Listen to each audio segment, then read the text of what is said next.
भैया बहनों, द्वादश गणित में हम सभी आव्यूह गुणनफल पढ़ चुके थे। अब आव्यूह गुणनफल के गुणों के बारे में हमको थोड़ा सा पढ़ना है। आव्यूह गुणनफल में आपको बताया गया था कि आव्यूहों का गुणनफल केवल तभी संभव है कि जब, जैसे मान लीजिए एक आव्यूह है, उसका आर्डर है m क्रॉस n और दूसरे का आर्डर हो m क्रॉस p। तो कहने का मतलब ये रो है और ये कॉलम है, इसमें ये रो है और ये कॉलम है। अगर पहले के कॉलम की संख्या और दूसरे के रो की संख्या आपस में बराबर है तभी गुणनफल संभव होता है, अदरवाइज गुणनफल संभव नहीं होगा। और इन दोनों के गुणनफल से जो नई मैट्रिक्स मिलेगी उस मैट्रिक्स का आर्डर हो जाएगा m क्रॉस p, यानी m क्रॉस p। देखिए आव्यूह गुणनफल के गुण क्या हैं। तो पहला जब हम देखेंगे क्रम विनिमेयता को हम इंग्लिश में कहते हैं कम्यूटेटिविटी। इसका मतलब ये हुआ कि आव्यूहों के गुणनफल को, दो आव्यूह हमारे पास हैं a और b।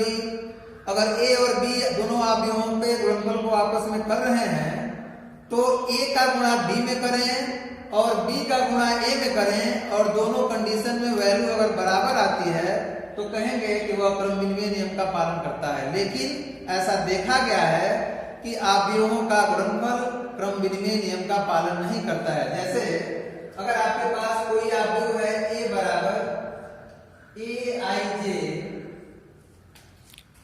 m क्रॉस n तथा b बराबर मान लीजिए दिया है bij n क्रॉस p, तो इस कंडीशन में a इंटू b की वैल्यू b इंटू a की वैल्यू के बराबर नहीं होती। तो इसका मतलब हम ये लिखेंगे कि यह क्रम विनिमय नियम का पालन, यह क्रम विनिमय नियम का पालन नहीं करता। यानी a इंटू b की जो वैल्यू लेंगे, माने a में b से गुणा करें और b में a से गुणा करें तो यह बिरले ही एक रेयर कंडीशन होगा जिस कंडीशन में ये दोनों बराबर हो जाए, अदरवाइज ये बराबर नहीं होते हैं। इसलिए हम कहते हैं कि आव्यूहों का गुणनफल क्रम विनिमय नियम का पालन नहीं करता है। जैसे अगर मान लीजिए आपके पास कोई आव्यूह है, a बराबर दिया है 2, 3, 1 और 5 और b बराबर दिया हुआ है 1, 1, 2 और 0। तो जब आप ab करेंगे तो ab की जो वैल्यू आएगी वह वैल्यू ba के बराबर नहीं होगी। यानी ab और ba दोनों की वैल्यू आपस में बराबर नहीं होगी। दोनों 2 क्रॉस 2 ऑर्डर के मैट्रिक्स हैं, लेकिन आप करके देखिएगा कि a में जब b से गुणा करेंगे तो उसका मान कुछ दूसरा होगा और b में जब a से गुणा करेंगे तो उसका मान कुछ दूसरा होगा। ab का मतलब पहले a वाला और उसके बाद b वाला, और ba का मतलब पहले b वाला और उसके बाद a वाला। तो यह दोनों वैल्यू आपस में बराबर नहीं होती है, इसलिए हम कहते हैं कि यह क्रम विनिमय नियम का पालन नहीं करता। अब बात आती है, इसके बाद दूसरा नियम है साहचर्यता का। दूसरा नियम है साहचर्यता, एसोसिएटिविटी। दूसरा है साहचर्य नियम। साहचर्य नियम को कहते हैं एसोसिएटिव ला। मान लीजिए आपके पास कोई 3 आव्यूह है। एक आव्यूह a है जिसका आर्डर है, a का आर्डर है m क्रॉस n, b का आर्डर है m क्रॉस p और c का आर्डर है p क्रॉस l। यहां देखिए a का आर्डर है m क्रॉस n, b का आर्डर है m क्रॉस p और c का आर्डर है p क्रॉस l। तो साहचर्य नियम ये कहता है कि अगर हम a इंटू bc करें तो इसकी वैल्यू ab इंटू c के बराबर होगी।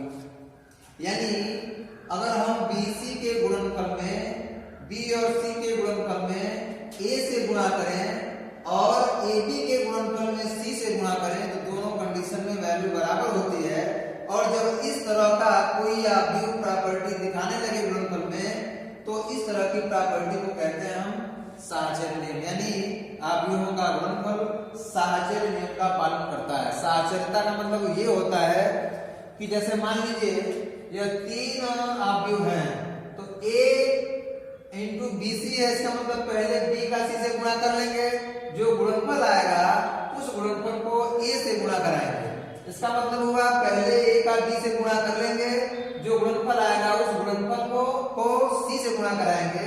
इन दोनों कंडीशन में वैल्यू बराबर आएगी। तो इसके लिए अब क्या करेंगे, इसके लिए हम कोई 3 A, B और C कोई 3 आव्यूह लेंगे और उन आव्यूहों का इस तरह से लेफ्ट हैंड साइड की तरह से फिर राइट हैंड साइड की तरफ से आपस में गुणा कराएंगे। और अगर यह गुणनफल मान लीजिए यह गुणनफल अगर आपस में बराबर आ जाता है तो हम कहेंगे कि यह साहचर्य नियम का पालन कर रहा है। तो इसमें देखिए A, B और C के जो ऑर्डर है, A का B में गुणा तभी हो सकता है जब इसका कॉलम और इसका रो आपस में बराबर हो। इसलिए A का यह ऑर्डर है और B का यह ऑर्डर है।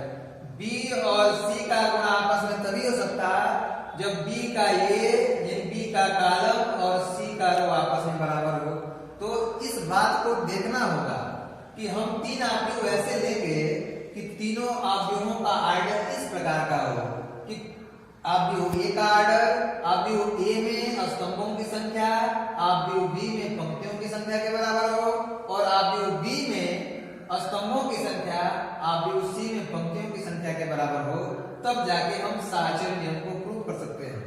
तो यहाँ कहने का मतलब ये है कि आव्यूहों का जो गुणनफल है वह साहचर्य नियम का पालन करता है।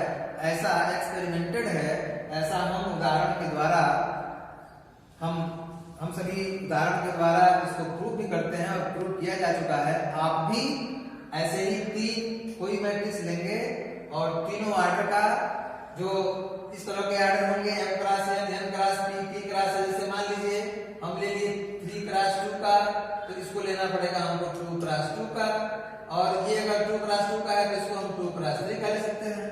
तो ये 3 आव्यूह अगर हम ऐसे लेते हैं और ऐसे लेके एक बार लेफ्ट हैंड साइड की भांति और फिर अगली बार राइट हैंड साइड की भांति गुणनफल करेंगे, देखेंगे दोनों गुणनफल बराबर आता है कि नहीं। तो निश्चित तौर पर यह बराबर आएगा। यह किसी भी आव्यूह के लिए सही है जिसके ऑर्डर इस प्रकार से हो।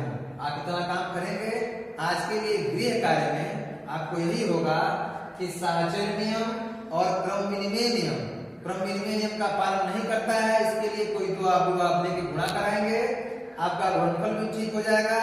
और साहचर्य नियम पर भी कोई 3 आव्यूह ऐसे लेंगे इस ऑर्डर के और गुणा करा के देख लेंगे कि साहचर्य नियम से गुणा कराने के बाद यह साहचर्य नियम का गुणनफल पालन कर रहा है कि नहीं कर रहा है। तो आपको ऐसा प्रतीत होगा, ऐसा दिखेगा कि आव्यूहों का गुणनफल साहचर्य नियम का पालन कर रहा है। तो आज के लिए यहीं तक वीडियो में अभी जो चीजें बताई गई उसको कंठस्थ करेंगे और गृह कार्य के रूप में 3 आव्यूह लेके और ऐसे गुणा करके देखेंगे आपस में बराबर है।